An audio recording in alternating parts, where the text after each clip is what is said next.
오늘의 말씀은 로마서 7장 15절로 25절 말씀입니다. 한 절씩 교독하신 후 마지막 절은 합독하시겠습니다. 로마서 7장 15절로 25절 말씀, 신약성경 248페이지입니다. 제가 먼저 읽겠습니다. 나의 행하는 것을 내가 알지 못하노니 곧 원하는 이것은 행하지 아니하고 도리어 미워하는 그것을 함이라.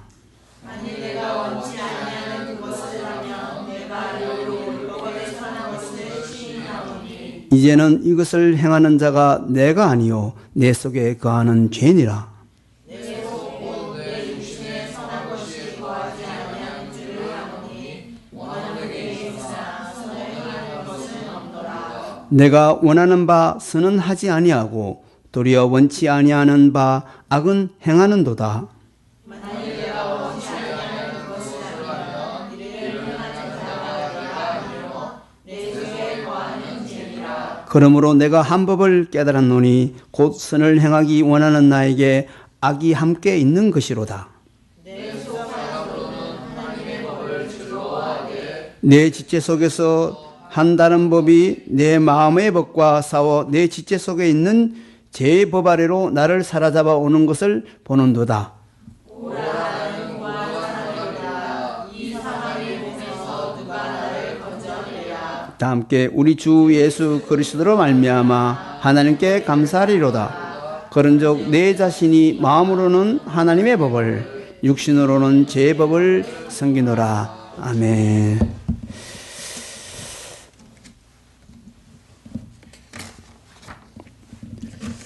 조금 긴장은 되지만 그래도 몇 번 선 경험이 있기 때문에 옛날같이 이렇게 다리는 많이 후들거리지 않습니다. 주일 오후 예배 때 사회하는 기분하고 말씀을 준비하고 강단에 서는 기분은 완전히 다릅니다. 그렇게 알고 혹시 실수가 있더라도 웃음으로 화답해 주시기 바랍니다. 제가 사실 이 로마서를 요즘 나름대로는 좀 공부를 하고 있는데 교리의 핵심적인 것은 장로가 할 수 없는 부분이었습니다. 그렇지만 제가 나름대로 이해하고 그런 이해된 부분을 같이 말씀을 나누면서 여러분들도 꼭 로마서를 심층 있게 꼭 읽어주시기를 바라겠습니다. 13권의 바울의 서신 중에서 첫 부분에 배치된 로마서는 바울의 신학사상이 가장 조리 있게 전개된 책입니다. 성경을 반지라고 표현하면 이 로마서는 반지 중에 보석이라고 할 수가 있습니다. 기독교 중심 교리인 구원론은 오직 예수 그리스도의 희생적 죽음과 부활을 믿는 믿음입니다. 로마서 7장은 사도 바울이 유대인으로서 율법은 알지만 그것 때문에 도리어 율법의 정죄를 받아 절망적인 상태에 이르는 자신을 묘사하게 됩니다.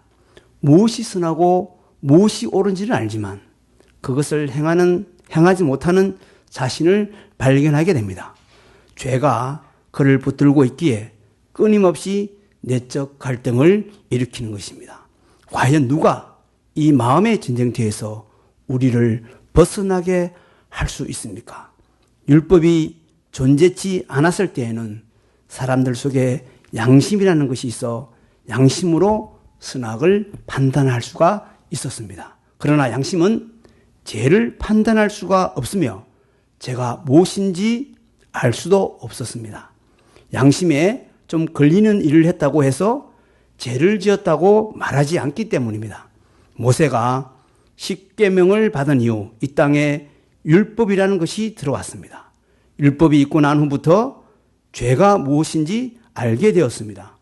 율법을 지키지 않으면 죄가 된다고 생각하게 되었던 것입니다. 그러므로 율법은 죄를 깨닫게 하는 것으로 우리에게 선한 것입니다. 마태복음 5장 17절 말씀에 내가 율법이나 선지자나 폐하러 온 줄로 생각하지 말라. 폐하러 온 것이 아니요 완전케 하려 함이로다 라고 말씀하셨습니다. 그러므로 율법 자체는 선한데 율법주의는 왜 악한 것입니까? 율법주의자들은 그 율법으로 교만과 위선으로 남을 정죄하고 업신여기는 것입니다. 실상은 자신들의 속마음은 죄로 가득하기 때문입니다. 또한 그들은 율법으로 구원받을 수 있다고 믿고 율법을 은혜의 자리에 두려고 합니다. 행위로는 도저히 구원에 도달할 수가 없는 것입니다. 우리 자신들도 율법주의 오리에 빠져들지 않게 늘 경계를 해야 하는 것입니다. 다시 율법으로 돌아가서 율법은 외형적인 죄, 즉 눈에 보이는 죄는 볼 수 있으나 내면적인 죄, 마음의 죄는 율법으로는 알 수가 없는 것입니다. 그래서 내 마음의 죄는 어떻게 해야 하는 것입니까? 오늘 본문의 말씀인 로마서 7장 15절에서 25절 말씀을 통해 우리의 내면적인 갈등인 마음의 전쟁터, 예수님께 나오라 라는 주제로 한번 살펴보겠습니다. 15절 말씀을 다 함께 읽어보겠습니다. 7장 15절 말씀입니다. 다 찾으셨죠? 시작. 나의 행하는 것을 내가 알지 못하나니 곧 원하는 이것을 행하지 아니하고 도리어 미워하는 것을 함이라. 17절 말씀. 이제는 이것을 행하는 자가 내가 아니요 내 속에 거하는 죄니라. 24절 말씀. 오라 나는 공고한 사람이로다. 이 사망의 몸에서 누가 나를 건져내랴. 이 말씀은 무슨 뜻이냐? 나는 내가 하는 일을 도무지 알 수가 없다고 하였습니다. 내가 해야겠다고 생각하는 일은 하지 아니하고 도리어 해서는 안 되겠다고 생각하는 일을 하고 있다는 이 말입니다. 자신이 하는 일을 알 수 없다는 이야기입니다. 우리는 자신이 원하지 않는 일을 얼마나 많이 하고 삽니까? 내가 원하지 않는 것을 자꾸 행하는 것은 그것은 내가 아니요 내 속에 있는 죄가 있기 때문입니다. 이제 여러분들이 내 뜻은 이게 아닌데 나도 모르게 다르게 행동한다면 죄라는 놈이 나를 지배하는구나 라고 생각하시기 바랍니다. 우리는 남을 판단하고 정죄하는 버릇이 있습니다. 빌립보서 2장 3절 말씀에 아무 일에든지 다툼이나 허영으로 하지 말고 오직 겸손한 마음으로 각각 자기보다 남을 낮게 여기고 라는 말씀을 우리는 수없이 들어왔습니다. 이 말씀을 실천하기보다는 뒷담화하거나 비방이나 헌담하거나 또는 대화 가운데 자기 주장이나 자기 말만 하는 사람들이 꽤 많이 있습니다. 우리로서는 이러면 안 되지, 하나님이 싫어할 거야 하면서도 반복적인 죄를 우리는 짓고 있는 것입니다. 마태복음 7장 1절로 2절 말씀에 비판받지 아니하려거든 비판하지 말라. 너희 비판하는 그 비판으로 너희가 비판을 받을 것이요 너희의 헤아리는 그 헤아림으로 너희가 헤아림을 받을 것이라고 하였습니다. 야고보서 4장 12절 말씀에 형제들아 피차에 비방하지 말라. 형제를 비방하는 자나 형제를 판단하는 자는 곧 율법을 비방하고 율법을 판단하는 것이라. 내가 만일 율법을 판단하면 율법의 준행자가 아니요 재판자로다. 입법자와 재판자는 오직 하나이시니 능히 구원하기도 하시며 멸하기도 하시느니라. 너는 누군가인데 이웃을 판단하느냐라고 말씀하셨습니다. 우리 아이들도 마음으로는 TV 보지 말아야지, 오락하지 말아야지, 스마트폰 사용 시간을 줄여야지, 다이어트 해야지, 열심히 운동하고 공부해야지 하면서도 뜻대로 되지 않습니다. 아이들 속에도 죄가 있기 때문입니다. 그러니 자신들의 의지로는 감당하기 어렵습니다. 자신의 의지로 되지 않으니 부모님들이 강제하는 것입니다. 부모님들이 큰 소리가 순간 죄를 공격해서 잠시 멈출 수는 있겠지만 죄를 박멸하지 않고서는 도저히 안 되는 것입니다. 우리가 1993년에 개봉된 투캅스라는 영화를 다들 보았을 것입니다. 그 영화 속의 안성기 형사는 참 대단합니다. 주일날 교회에서 얼마나 경건하게 예배를 드립니까? 눈물도 흘리고 회개 기도도 하며 예배를 드립니다. 그러나 교회당을 벗어나면 어떤 모습이었습니까? 정도는 차이는 있겠지만 우리들에게도 이러한 행동들이 존재한다는 사실입니다. 예수를 믿고 있으면서도 자신이 내뱉는 언어가 은혜롭지 못하거나 자기가 하고 있는 말이 상대방에게 큰 상처가 되고 있음을 느끼지도 못하는 사람들이 있습니다. 이런 사람들을 보면 한 대 좀 때려주고 싶습니다.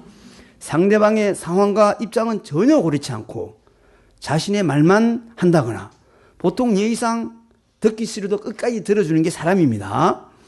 하나님 말씀보다는 세상의 일들을 더 많이 이야기하는 분들이 아주 많습니다. 아주 우리가 안 할 수는 없겠지만 예수 믿는 사람은 예수 믿는 이야기를 많이 해야 하는 것입니다. 장로가 교회 이야기 안 하고 맨날 골프 친 이야기하고 장사하는 이야기하고 세상 친구들과 노는 이야기를 한다면 듣기 좋겠습니까? 집사님들도 마찬가지라는 것입니다.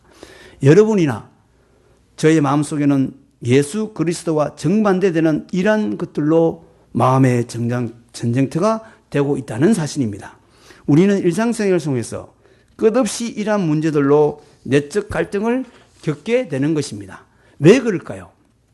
그렇다면 의지가 강한 사람은 이 모든 것을 이겨낼 수 있습니까? 결코 이길 수 없습니다. 혹시 자신의 제 문제로 혈서를 써본 분이 계십니까? 가끔씩 의지를 표현하기 위해서 혈서 쓰는 분들 있습니다. 혈서 사는 사람들은 정말 무서운 사람들입니다. 절대 옆에 가지 마시기 바랍니다. 내 속에 죄가 자리 잡고 있기 때문에 결코 승리할 수는 없는 것입니다. 죄의 종로로 속에서 절대 승리자가 될 수가 없는 것입니다. 이 죄는 우리들 안에 거하면서 우리들의 행동을 지배합니다. 죄의 지배 아래 있는 삶과 성령 안에 있는 삶, 이러한 것들은 날마다 전쟁터에서 우리가 살고 있다는 사실입니다. 이 악한 죄는 도대체 언제 우리에게 들어온 것입니까? 내 힘으로는 도저히 해결할 수 없는 이 죄들 말입니다.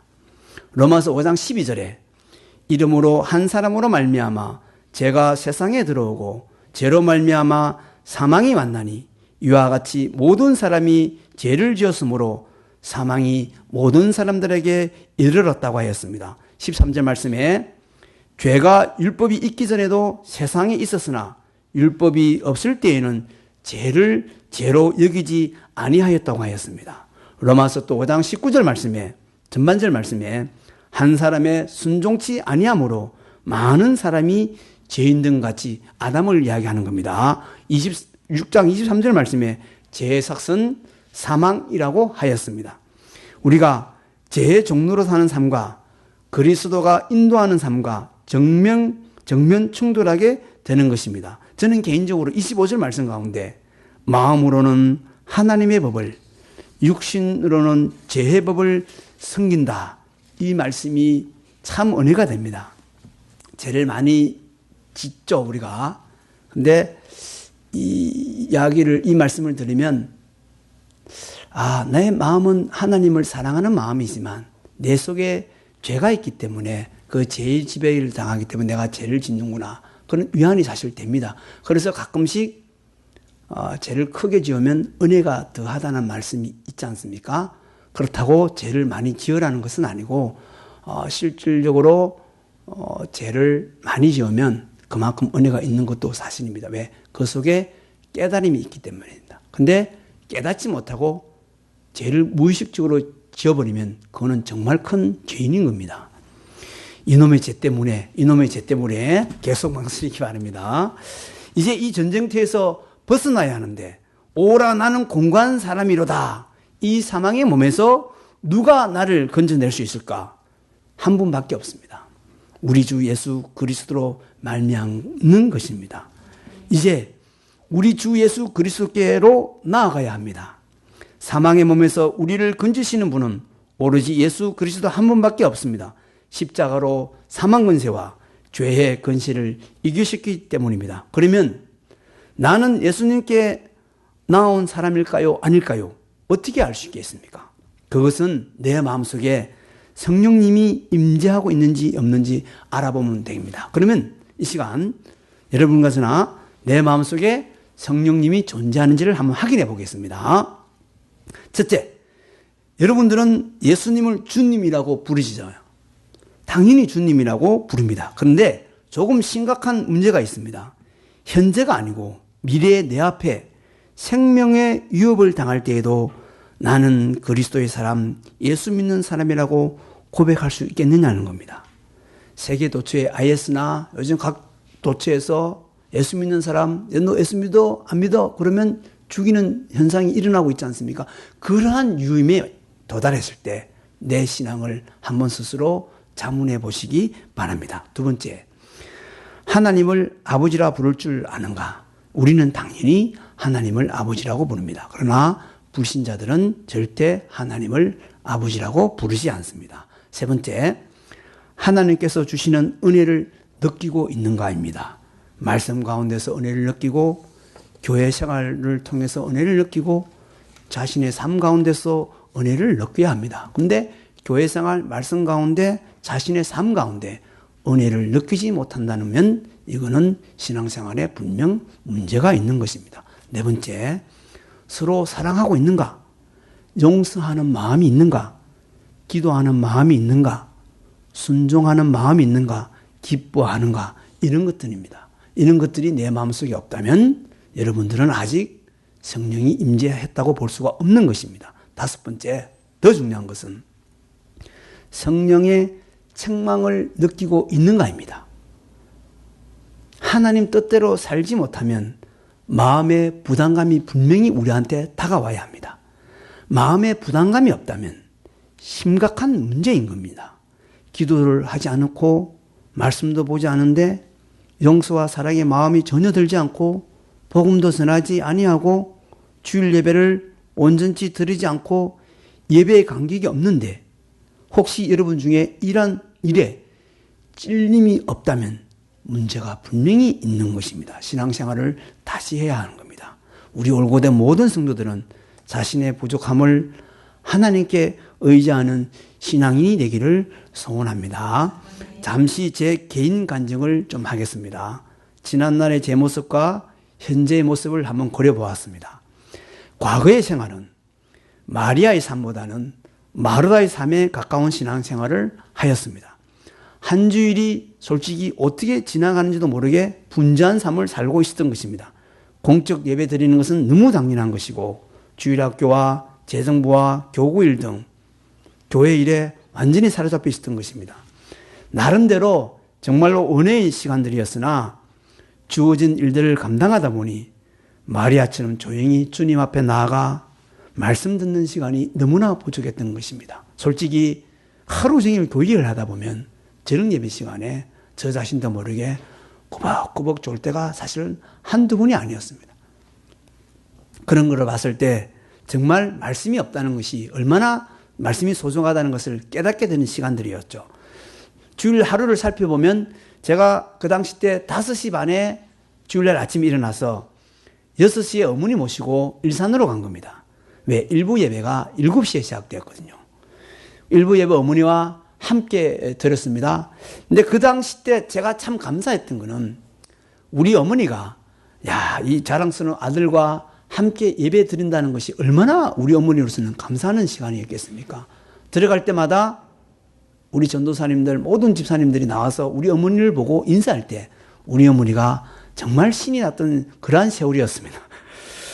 일부 예배에 어머니 모시다 드리고 교회에 오면 8시 40분 됩니다. 9시부터 주일 예배 드리고 점심 먹고 3시 4시까지 헌금 개수하고 또 잠시 쉬고 저녁 먹고 저녁 예배 드리고 예배 끝나고 나면 또 헌금 개수하고 그래서 제가 경량교회에서 그 당시 경량교회에서 가장 늦게 퇴근하는 사람이었습니다. 제가 퇴근하지 않으면 집에 아무도 못 갔습니다. 온종일 교회에서 예배하고 봉사했던 삶이 사실입니다. 그런데 지금 그러한 삶 가운데서 마리아의 모습으로 제 삶을 바꾸고 있는 중입니다. 2년의 세월을 돌이켜볼 때 결코 쉬운 일은 아니었습니다. 말씀이 얼마나 중요한지 절실히 깨달은 2년의 세월이었습니다. 말씀 없이 교회 일만 열심히 하다 보면 자칫 짝퉁 신앙이나 유사 그리스도인이 될 수 있는 것입니다. 말씀에 깊이가 없다 보니 작은 일에 흔들릴 수 있습니다. 분별력이 떨어져 진리의 말씀을 구별치 못합니다. 말씀과 예배의 본질은 잃어버리고 교회 일하러 다니는 꼴이 됩니다. 절대 교회 일 하지 말라는 이야기가 아닙니다. 그리스도인이라면 마땅히 말씀이 가장 우선되어야 합니다. 매일매일 보석을 닦아줘야만 빛이 나는 것입니다. 빛나는 보석을 싫어하는 사람이 누가 있겠습니까? 개척 이후 저의 신앙생활을 돌이켜볼 때 육신적인 축복 이런 것은 뒤로 하고 영적인 축복에 얼마나 감사한지 모릅니다. 올구든 교회를 통해 저에게 부어주신 하나님의 은혜는 형언할 수가 없는 것입니다. 여러분들 보시기에 요즘 제가 얼마나 은혜로운지 잘 모를 것입니다. 제 아내 장집사도 제가 은혜스러운 것을 잘 못 느끼고 있습니다. 우리 사랑하는 두 아들이 하나님 중심, 교회 중심으로 커가는 모습을 볼 때 이 아비의 마음이 하나님께서 우리를 향한 그 마음을 이해할 수 있다는 것입니다. 제 마음과 하나님 마음이 똑같다는 생각이 듭니다. 뿐만 아니라 교회가 성장하는 모습을 볼 때 복음의 능력을 깨닫고 말씀 한 절 한 절 읽을 때마다 찬양을 들을 때마다 아이들이 성경 공부하는 모습만 봐도 감사가 넘치고 눈물이 나는 것입니다. 믿음은 들음에서 나며 들음은 하나님의 말씀으로 말미암는다고 하였습니다. 매일 요즘 와서 매일 하루에 한두 편의 유튜브로 설교를 듣고 있습니다. 2년 전부터 시작한 생명의 삶 큐티로 마음의 문을 엽니다. 얼마 전부터 신앙 일기를 쓰고 있습니다. 매일 쓰지는 못하지만 열심히 쓰고 있습니다. 신앙 일기를 쓰면서부터 하나님과의 관계를 글로 표현해 보니 또 다른 은혜가 넘치게 되는 것입니다. 그 신앙 일기에 깨달음의 기도가, 회개의 기도가, 감사의 기도가, 은혜의 기도가, 장로로서 해야 할 기도가 함께하는 것입니다. 저는 이 축복을, 이 은혜를 끝까지 놓치지 않고 움켜쥐고 나아가려 합니다. 오직 나와 내 집은 여호와만 섬기게 하라고 서약하는 것입니다. 이제 간증을 마치고 본론으로 돌아갑니다. 이제 마음의 전쟁터에서 승리하기 위해서는 예수님께로 들어가야 한다고 했습니다. 그리스도로 말미암지 않고서는 세상 죄를 이길 수 없다고 하였습니다. 그러므로 이제는 그리스도 예수 안에서 삶을 누려야 하는 것입니다. 그런데 우리는 수백 번 아니 수천 번의 설교를 들었는데도 불구하고 좀처럼 변화되지 않고 그리스도 안에 있지 못하는 이유는 무엇일까요? 자신의 자아가 완전히 죽지 않았기 때문입니다. 자신의 생각이나 경험이나 지식이 말씀보다 더 우선하기 때문인 것입니다. 대부분 무슨 문제가 생겼을 때, 성경은 성경이고 지금 이 상황에서 그게 아니지라고 합니다. 여러분, 자아를 죽이시기 바랍니다. 그리스도 예수 안에 있는 자에게는 결코 정죄함이 없다고 하였습니다. 이는 그리스도 예수 안에 있는 생명의 성령의 법이 죄와 사망의 법에서 너를 해방하였다고 하였습니다. 우리는 예수님 안에 있으면 결코 정죄받지 않습니다. 예수님이 곧 나의 생명인 것입니다. 사망에서 생명으로 변화된 삶이 시작된 것입니다. 자신의 삶이 변화되었다고 우리는 어떻게 증명할 수가 있겠습니까? 내가 변화됐는지 안 됐는지 객관적으로 뭔가 확인을 해야 되지 않겠습니까? 그 변화의 증거는 하나님을 섬기는 일에, 모든 일에 있어서 내가 일하기가 싫다, 어렵다, 귀찮다라는 부정적인 마인드에서 긍정적인 사고로 바뀐다는 것입니다. 예전같이 억지로 순종하는 마음이 아니라 하나님 말씀에 진실로 순종하고 반응한다는 사실입니다. 반응한다는 것은 실천하고 행동한다는 뜻입니다.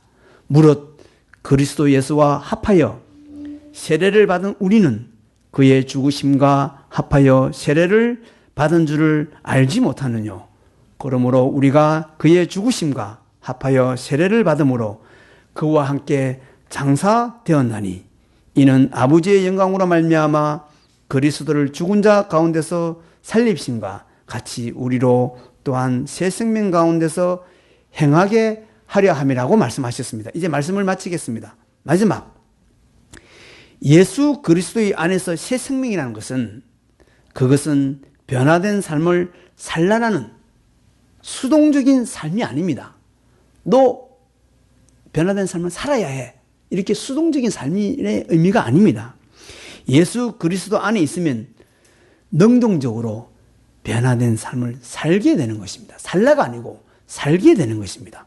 여러분이나 저나 예수 그리스도 안에서 변화된 삶을 살기를 소원합니다. 아멘.